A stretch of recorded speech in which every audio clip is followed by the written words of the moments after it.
Alright, what's up everybody? It's Lids and we're back for some more Pyre, and last time we did a lot of catching up on some Book of Rites reading that we had apparently fallen behind on, and we finished Tay's Scribe Trial. But now we are very close to starting up our next rite. In fact, we might be able to jump straight into it, so let's have a look. Instill fear in the accusers. I love that phrasing. Someone had better keep an eye on Pamitha as she flies off on one of her missions. Huh? What does that mean? You do your best to keep up with Pamitha as she delves... I think we were saying Pamitha before. Like I said, we're gonna go back and forth, okay? I really need to hear the way that the game pronounces her name and then remember that and continue to use that going forward, but until then, it's gonna continue to change. Anyways, as she delves into the molten crags of Blackshore, she indicates that some of her winged sisters may be nearby to lend their aid. What? To lend their aid? Below road, the black nest of Trieste passes through the razor-sharp sands. Right, this is the direction we chose to go. Okay. This is as far as you can follow, reader darling. Please excuse me for a little while. She swoops off, leaving you on your own. Some time passes, during which you can almost feel the downside encroaching all around you. And then, uh-oh. Oh, no, okay, she's back. Well, that was certainly interesting. That's just... we get out of here. Uh-oh.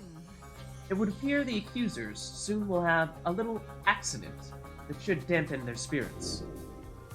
Pamitha, go with Pamitha now, ensured the accusers shall suffer -3 hope during their next rite. Well done.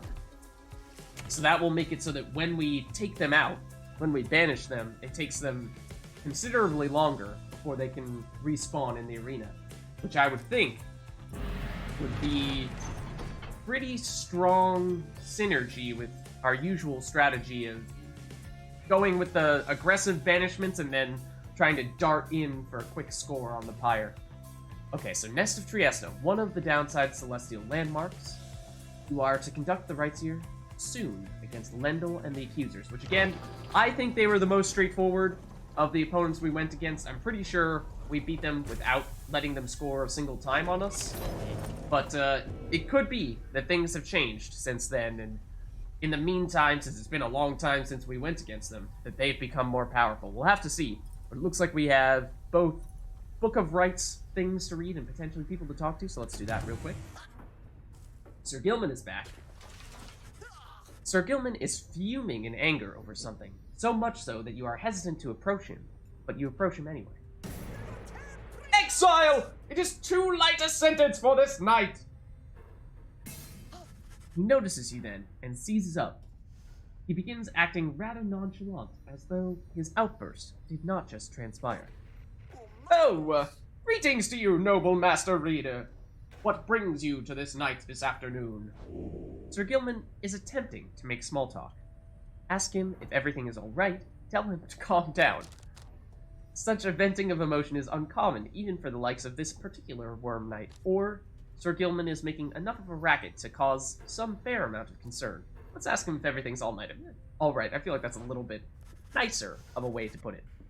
You maintain a gentle tone with him, and ask whether there is something he might wish to discuss.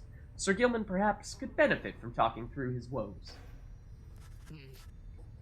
He stands there for a time, silent and dejected.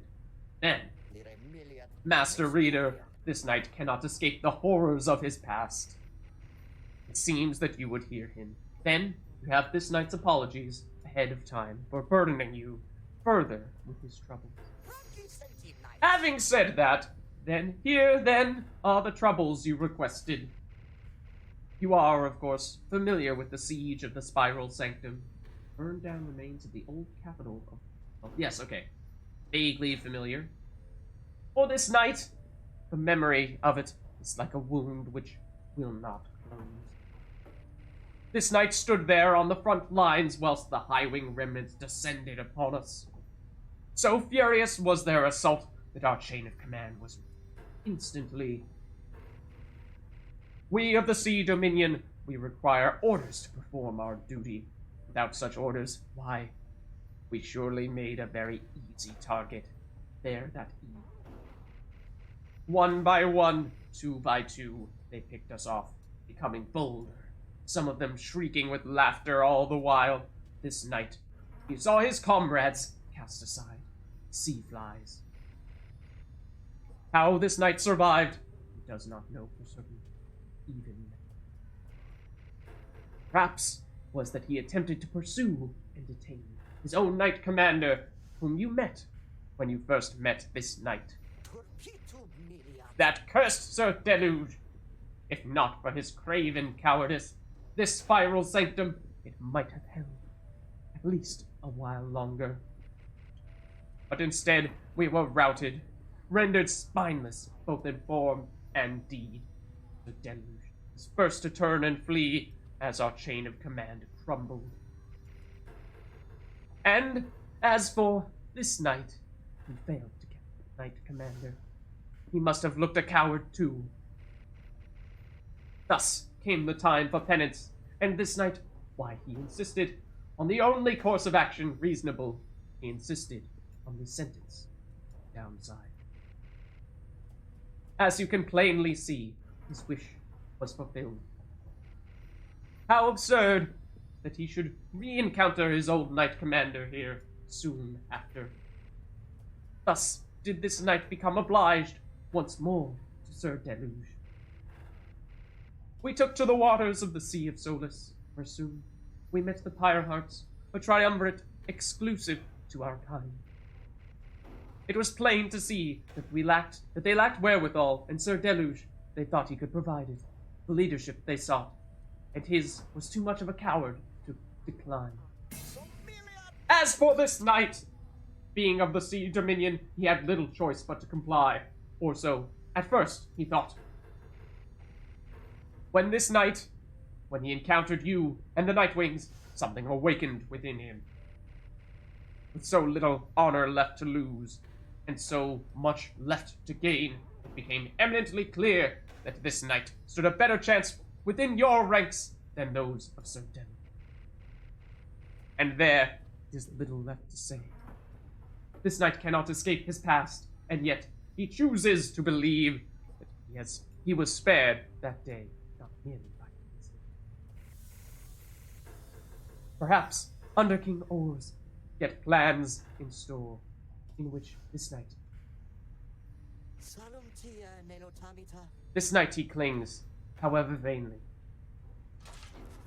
He slithers away, his head bowed low. It seems best to leave him be for now, since he feels relieved at having shared all this.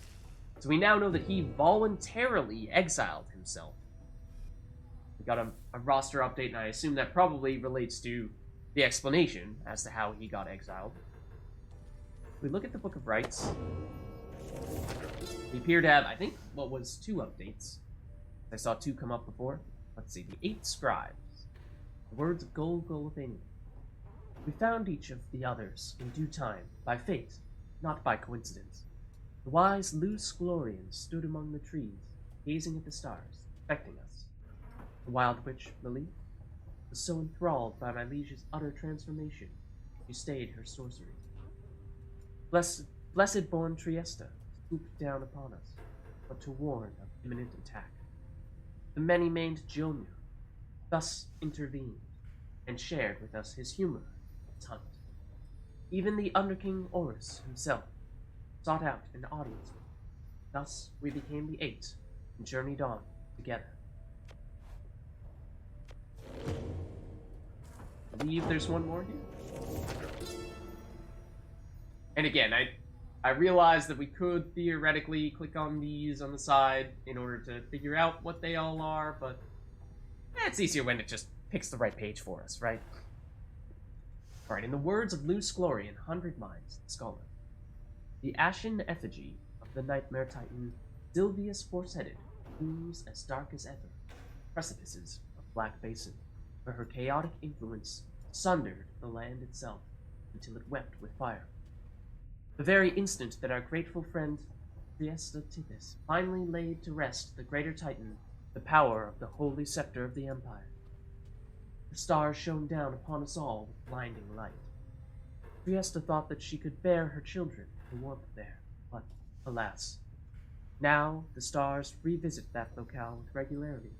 The fissures in the rock do pose more danger than one ought to invite. But a summons to the nest is to be honored. Think that's gonna be it? Yeah. Alright.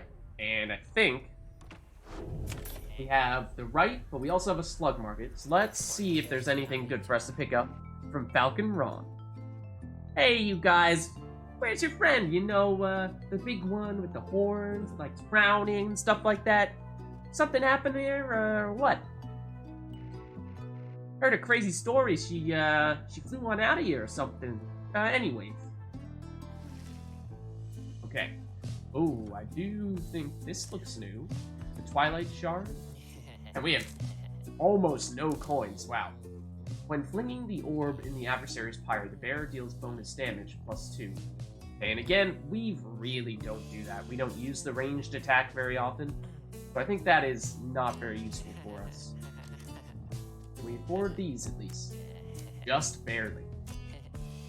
So I think we do that because these are the things that I was alluding to. I forget if it was earlier this episode or may have been, I think, the end of last episode, where we weren't sure what the maximum level of a talisman was. So it wasn't clear to me how much good there is in stacking up a bazillion of these Stardusts. Like, for example, does it not say... Oh, well, we see here, rank 20 talisman, which we still need to give to Tay. But, like, rank 10 talisman, I'd previously thought rank 10 was the maximum, so you wouldn't be able to upgrade this, in which case, maybe there isn't all that much use for all these Stardust dashes and pinches, but if it can go up to 20, then I think this is the only talisman we have thus far that goes that far up, in which case we still have a lot of stuff that we can upgrade. So let's do it. Oh. Wow. So we do have Jodariel's unique talisman, her legendary talisman that she got from completing her scribe trial. She's gone now, but it feels awfully weird trying to sell that. So I think we hold on to it. Maybe just as a keepsake. Yeah, I know, and you could probably make the case that having 80 coins would be very valuable, because that's enough to buy some of these relatively expensive talismans. Maybe not the most expensive ones, but I think we hold on to it for now. Can't bring myself to sell it. Thanks, guys. Good luck in that thing you're going to tonight. And I think that's it. Time to do the right. So this will be our first one in this second cycle. So as I've been saying, I'm interested to see how much this changes things relative to the first time that we went against these guys. Are they going to be more powerful in the time that has passed? Have they leveled up themselves, or are we just going to be competing with our better talismans and higher ranked characters and additional characters that we didn't even have access to the first time we went against these guys, in which case it might be even more of a pushover. We'll see. Here, among the harsh formations of the nest of Triesta, you await the signal of the stars. There's no sign yet of your expected adversaries, the accusers. Does it give us any further indication of what to expect from them? A vindictive triumvirate that conducted many liberation rites in the past, but seldom prevailed. Oh, yikes. Sorry, guys. Not the most successful of triumvirates, led by the nomad Lendl the Liar. Then, the little imp Tizo flutters up to you. Tizo cautions you that he has some history with your next adversary, Lendl. Okay. Sweetheart! Oh, gotta love the music. Tizo seems to be indicating that Lendl has a personal vendetta against him. But before he can explain anything further, the stars begin to call you.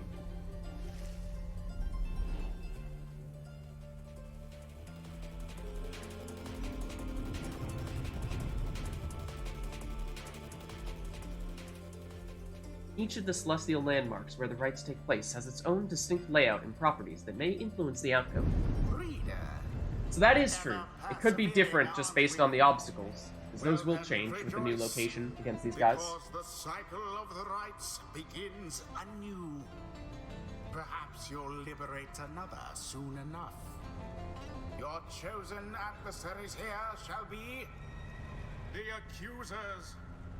Reduce their flame to ash, just as you did when last you met. Now, who exactly shall oppose them? Good question. Your companions are assembled and are ready for the rites to commence. However, there's still no sign of your adversaries, the accusers. Strange. The little imp Tizo screeches something, cautioning you all to stay alert. But then, someone leaps forth from the shadows. He grabs at his mask. Aha! Caught out, you miserable beast! I knew it. After all this time, I knew that you were still among their ranks. Tizo is angry to have stumbled into an apparent trap laid for him by Lendl. Silence, fiend! You robbed me of my freedom, my dignity. Your evil shall be ended, here and now. And you, Nightwings, shall not deny me this again. Come then, my accusers! For we face again none other than the spawn of the accursed imp, Haoub the Swallow. Let us show him now that he is a disgrace. Saying the spawn of one of the scribes, first of the 8 scribes of the Book of Rites, known as the Gracious or the Accursed, an imp of rare intellect. He showed compassion to Solian Muir after he fell into exile. Interesting, so that means that Tizo has a very direct tie to the scribes, okay? Tizo whistles something angry back at him. Whatever transpired between him and Lendl in the past, Lendl, evidently, has not let it go. Oh, okay. So they did... Let's see. Come, accusers! Let us make clear to those fools that we are stronger now than ever. Okay, so I was gonna say, that answers our question. It seems as though they have become more powerful in the meantime. I saw that their Pyre has plus 35 fiery stuff, plus 35 life, and that's new. That was not the case before, and it may be that they have other things in store for us as well. You sense Lendl speaks the truth. The accusers are more capable than before. Uh-oh. Each time you face a triumvirate, they gain talismans and masteries. Hey. Items infused with various enchantments, yep, exiles may equip one at a time, and special proficiencies in the rites bestowed by the 8 scribes to the enlightened. Do not underestimate them. Yeah, admittedly, I was ready to underestimate them. Not gonna lie. I deliberately picked them because they seemed like the easiest opponent that we went up against before, but we now know that they will become more powerful in time. Okay, so who will we pick? One thing of note is this arena has these big fissures across the middle, and I think this is where we used Pamitha originally, because she could be quite helpful being able to fly over all those, potentially both at once, with her ability to fly for an extended period of time, which could be a key difference maker. So I think she's a very strong candidate. Other than that, trying to think, because first time we went against these guys, I think we only had 3 people. I think we had Jodariel, Edwin, and Ruki. I don't think we had Tay yet. Tay was our next addition. We could also pick this based on who has inspiration. Granted, I'm seeing that Pamitha doesn't have inspiration at the moment, whereas almost everyone else does. And I'm noticing that some people seem to have more than others. Not sure if that current inspiration 750 versus current inspiration 500 versus current inspiration 250, current inspiration 500. Interesting. So that does potentially mean that we have specific people that we ought to use, even if they're not really the ones that I would prefer. Tizo is a tough one to play as. He has a very distinct playing style that we've yet to really master. So if we're going by that accord, then it ought to be Tizo, Tay, and Hedwyn have the the most inspiration. Ruki has a little bit, but not the most. I'm hesitant, but let's give it a go. Let's give him a talisman, though. Let's see. When preparing to fling the orb, no.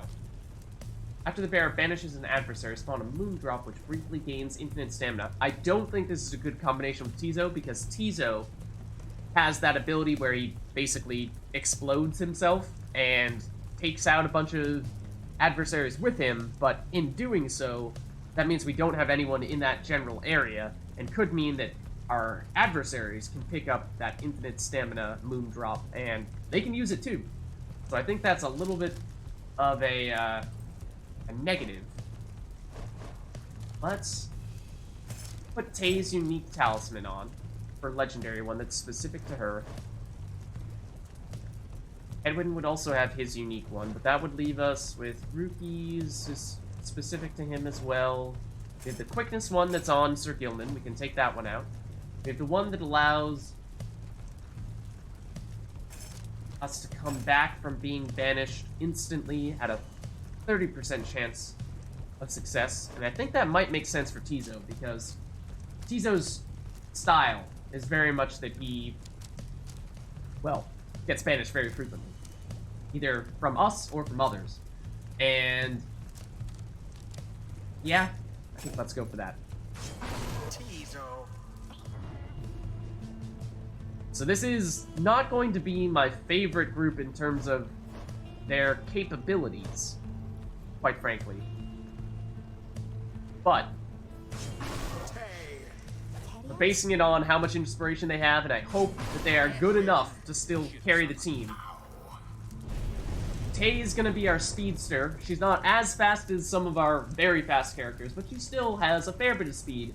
Hedwyn is kind of an all-rounder who is capable of scoring himself. Tizo is actually, despite being small, quite slow, but he's effectively kind of our big character that is more capable of taking out a bunch of people at once.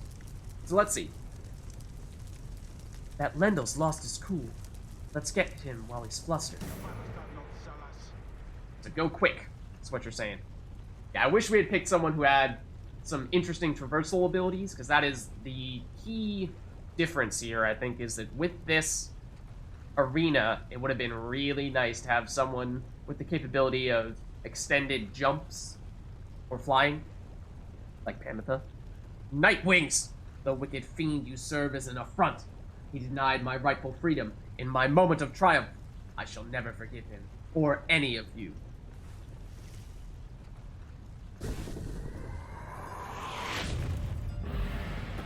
Commence the orb. Pass to a friend. Don't mind me. The night wings make their mark. Alright, so that was Tay. Remember that our opponents have a bit of an advantage here. In that, ooh, that was Edwin, was it not? Righteous fire. Oh, we did it. Edwin and Tay actually look quite similar. Hold still, you misbegotten little pox. We are not finished with you yet. Tizo utters at Lendl a slew of the absolute worst in profanity. Tizo! Control yourself. Okay, so bear in mind, we did get two quick scores there, but because they started off with additional life on their Pyre, we're actually just about even right now. I think we have a 5 life advantage at the moment, but more or less even. Your curses could not possibly affect me any further, you foul spawn. For you have taken everything from me already. But I am to be trapped in this forsaken hole with you for the remainder of my days. Then I shall see to it that yours shall be as doleful as my own. That Lendl certainly enjoys a rousing speech. Though talk means nothing in the rights. Indeed. We can score with everyone now. No one's over there. Never mind.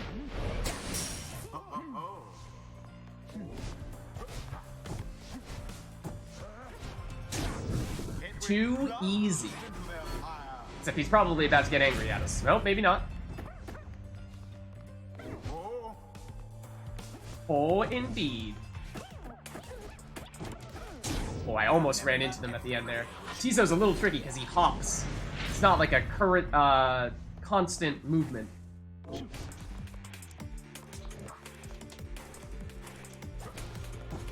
You're just hanging out there, aren't you? Yep, I should have jumped. That was not a smart move on my part. Okay, I see what you're doing there.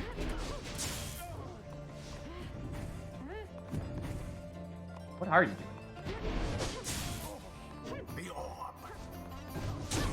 Too quick! Alright, Tizo it is. I'm gonna pass that. Uh-oh. We're undermanned at the moment. Brings Tizo back. We are very, very close. Now, end the ceremony. Not so fast there. Oh! Didn't see it coming. No! Uh-oh. All three knights. Oh, that was... He camped my respawn spot.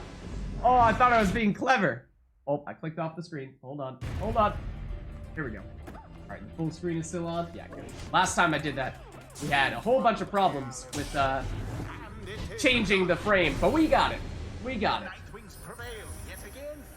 Almost a flawless one again, if not for that silly little little maneuver there with Tizo. Got a little too clever for our own good. Squeaky-ha! Tizo is very pleased that you prevailed, but wishes to make a quick exit at this time. Blast! Where did he go? Where did he go? That infernal imp is a monster in disguise, a fiend. Come forth to torment me until the day I die. Mendel storms off in a fit of anger. Tizo appears once the coast is clear and expresses his gratitude again. What Lendl said before, Tizo truly is a descendant of Aouf the Swallow, and he has quite the legacy to live up to, indeed. Scribes. Now in the wisdom of the scribes.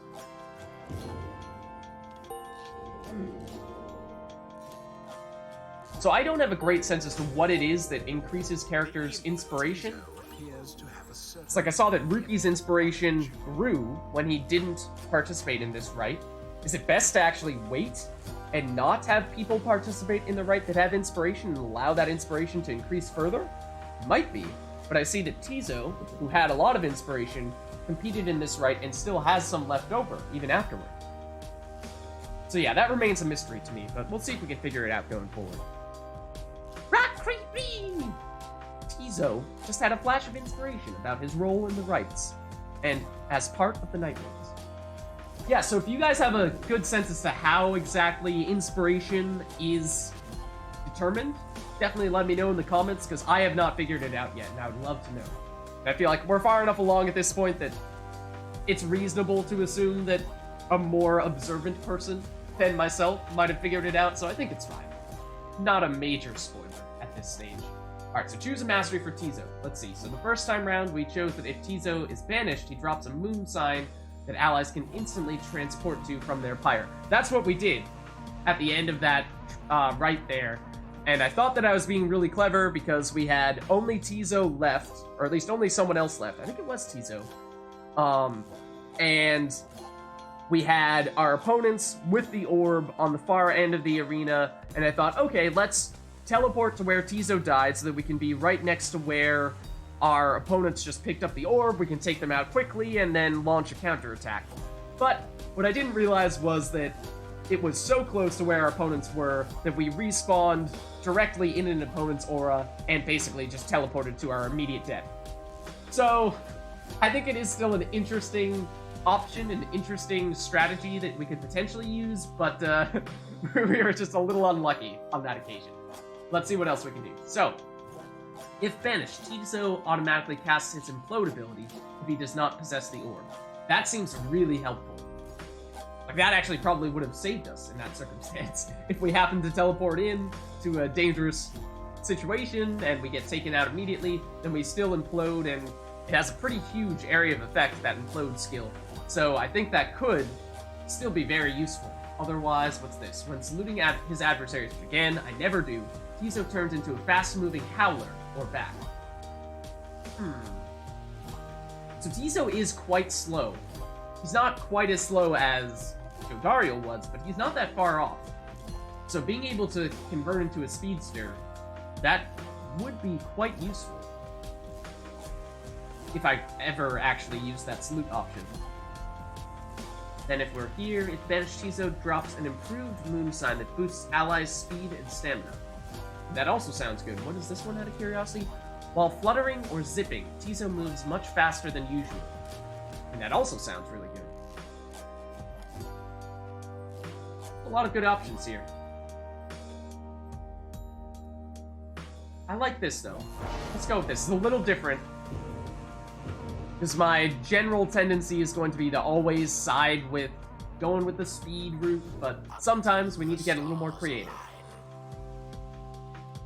Check inside the Black Wagon from time to time for new souvenirs from your travels across the downside. Yeah, we've seen some of those.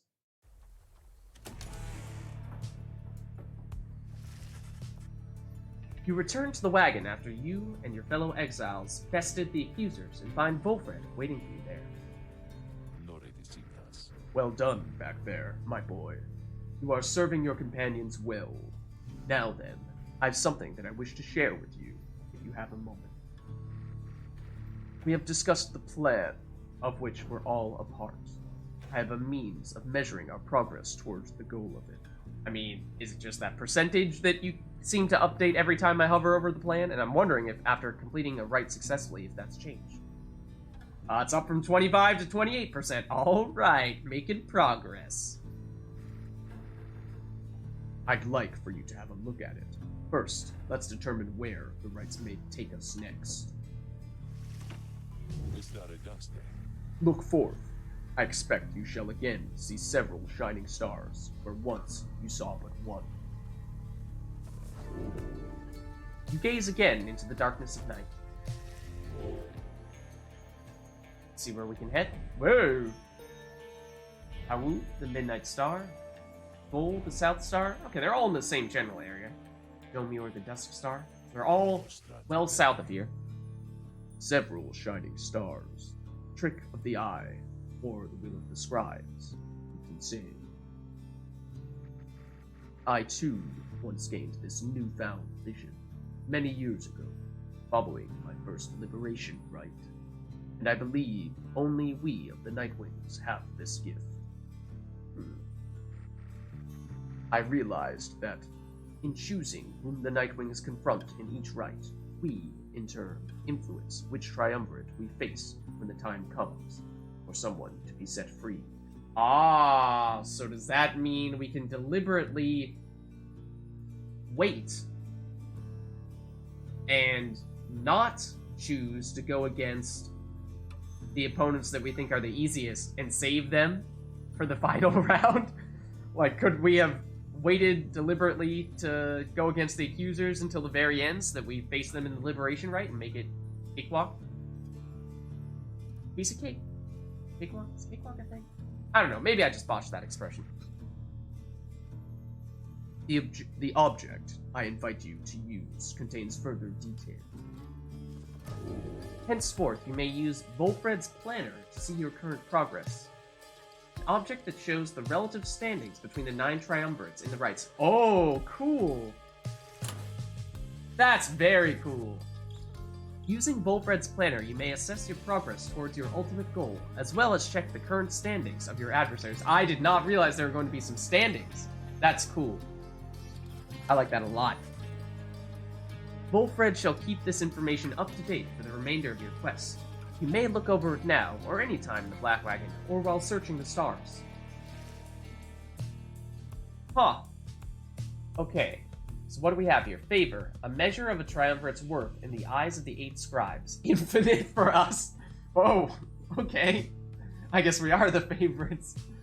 The triumvirate with the highest favor is poised to take on the Nightwings in the next liberation rite. Okay, so we automatically make it to the next liberation rite. That's nice.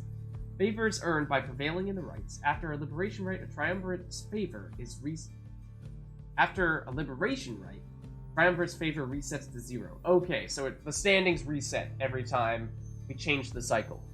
That makes sense. Nightwings, created in the eyes of all the 8 scribes, shall challenge all the others striving for their freedom. So we are quite literally the chosen ones. Okay, so the current standings are record.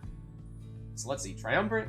9 triumvirates that conduct the rites in accordance with the will of the scribes. The 8 eternally strive for favor, for an opportunity to stand against the one being us, for chance at freedom. Record. Number of times each triumvirate has prevailed and been defeated in the rites. So this would be successes, this would be defeats. Times the Nightwings have prevailed and been defeated in the rites since your journey began. We've won 8, we've lost 1. Ed, the de facto leader of each respective triumvirate, exiles come and go. Their triumvirates have existed since the dawn of the current age. Notes. Bolfred's observations about each triumvirate. Each triumvirate has changed substantially over time. This is how they are right now. Okay, so as of this moment, we have ours is the triumvirate against all others are judged. We have the dissidents, chaotic firebrands, unconcerned about what is at stake in all of it. They're the ones that beat us before. They're the only ones that have given us a loss. And unfortunately, they appear to be ranked number 2 at the moment, which kind of stinks, because that means that as things currently stand, they presumably would be the ones that would go up against us in the liberation rites, and seeing as how we fared the worst against them in our first go-round, I don't know. I'm not sure we want that to happen. So we have them, and we have the Essence. They're the prisoners of war whose hatred for the Commonwealth runs deep. They're the Harps, so they can fly. He's a vengeful tactician of the Highwing Remnants, whose plot the Commonwealth's ruin. Oh, and Tamitha's sister, of course. What does it say about Barker? He's a troublemaking cur who thrills in the defeat of the triumvirates who stand against him. So, presumably... Oh, and they just rose in the ranks? The dissidents recently rose in favor relative to other triumvirates. The triumvirate with the highest favor is poised to take on the Nightwings the next liberation rite? Yeah. So at the moment, the Tempers have 0. The ones that we faced in the last liberation rite, so they seem to be the least likely to face us next. Same with the Accused. The Accused just went up, even though we just beat them. Righteous traditions have given way to ruthlessness and spite.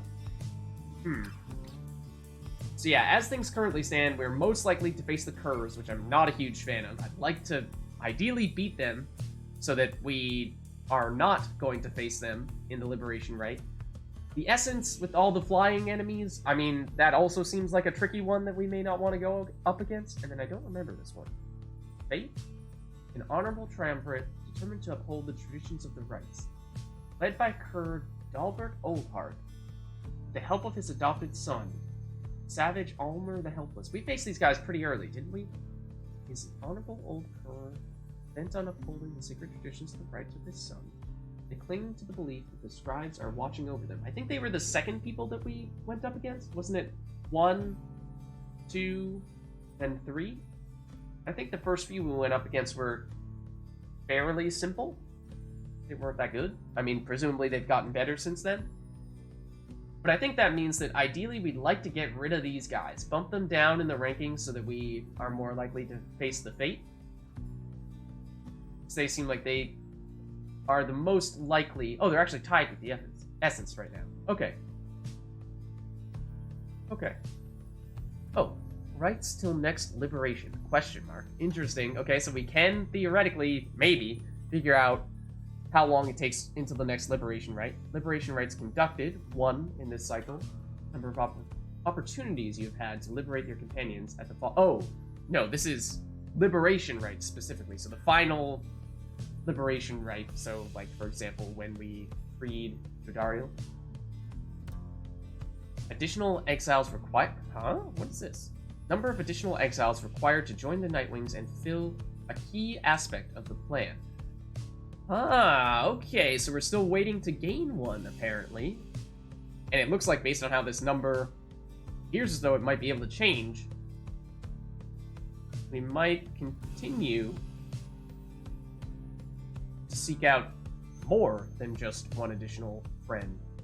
Total rights conducted, 9. Exiles liberated.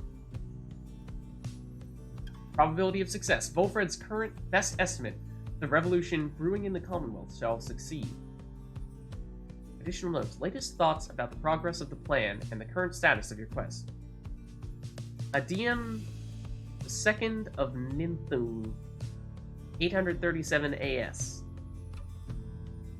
At long last, the plan is well underway. The cycle of the rites turns quickly toward the time. We soon should have another stab upon the fall of Solium.